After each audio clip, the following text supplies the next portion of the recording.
স্বপ্ন দেখতে কিন্তু টাকা পয়সা কিছুই লাগে না, আবার সেই স্বপ্নকে বাস্তবে পরিণত করতে গেলে কিন্তু টাকা পয়সা ছাড়া হয়ও না। আসসালামু আলাইকুম সবাইকে, সবাই কেমন আছেন? আশা করি ভালো আছেন। আল্লাহর রহমতে কিন্তু আমরা সবাই ভালো আছি। সকালবেলায় ঘুম থেকে উঠেই আপনাদের ভাইয়া বলছে, চলো আজকে তোমাকে বাজারে নিয়ে যাব, তোমার কিছু টুকটাক প্রয়োজনীয় জিনিস লাগবে, সেগুলো আজকে কিনে দিব।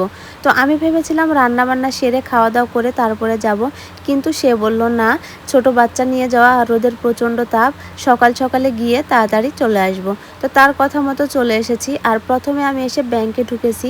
তো ব্যাংকে ঢুকে আমি এক প্রকার হতাশ হয়ে বেরিয়েছি, কারণ ব্যাংকে আজকে টাকা দেওয়া হবে না। তো আসলে ভেবেছিলাম অনেক কিছুই নিব, কিন্তু ব্যাংক থেকে যেহেতু টাকা উঠাতে পারলাম না, সেহেতু আর অনেক কিছু নেওয়া হবে না, শুধু অতি প্রয়োজনীয় সেগুলো নিয়ে বাড়িতে চলে আসব। যেহেতু আমরা সকালবেলা খাবার না খেয়ে চলে এসেছি, তাই প্রথমে এসে খাবার খেতে বসে পড়েছি। তো এই যে আমার পছন্দের বেগুন ভর্তা দিয়ে মাসকালাইয়ের রুটি, আর আপনাদের ভাইয়া নিয়েছে মরিচ ভর্তা। তো আমি বেগুন ভর্তা, সে মরিচ ভর্তা দিয়ে দুজনে একটা করে মাসকালাইয়ের রুটি খেলাম। খাওয়া দাওয়া শেষ করে আমরা চলে গিয়েছিলাম কাঠের দোকানে। আমি কিন্তু সব সময় ছোট ছোট স্বপ্ন দেখতে বেশি পছন্দ করি, কারণ ছোট ছোট স্বপ্নগুলো হয়তো তাড়াতাড়ি পূরণ করা যায়। আর হঠাৎ বড় স্বপ্ন দেখলে সেই স্বপ্নটা যদি পূরণ করতে না পারি, তাহলে নিজেকে একটু খারাপ লাগবে। তো আজকে আমি যেগুলো কিনতে আসছিলাম সেগুলো হচ্ছে, আমার একটা ডাইনিং টেবিলের শখ ছিল, কিন্তু যেহেতু আমার টিনের বাড়ি আর আমার বাড়িতে হয়তো বা কাঠের টেবিলই বেশি মানাবে, সেজন্য একটা কাঠের সুন্দর ডাইনিং টেবিল নিলাম। আর চেয়ার যেহেতু আমার বাড়িতে কেনাই ছিল, আর তার সাথে একটা টুল নিলাম। এই টুলটা আমাদের পান বরজের অনেক কাজে লাগবে, সেজন্য একটা টুলও নিয়েছি। আর তার সাথে নিয়েছি এই যে পানি রাখা ড্রাম। আমার কলপারে পানি রাখার জন্য সব সময় 2-3টা করে বালতি থাকে, আর বালতিতে পানি থাকার কারণে আমার ছেলে খুব সহজেই গিয়ে সেই পানি নিয়ে নাড়াচাড়া করতে পারে বা পানি নিয়ে খেলতে পারে।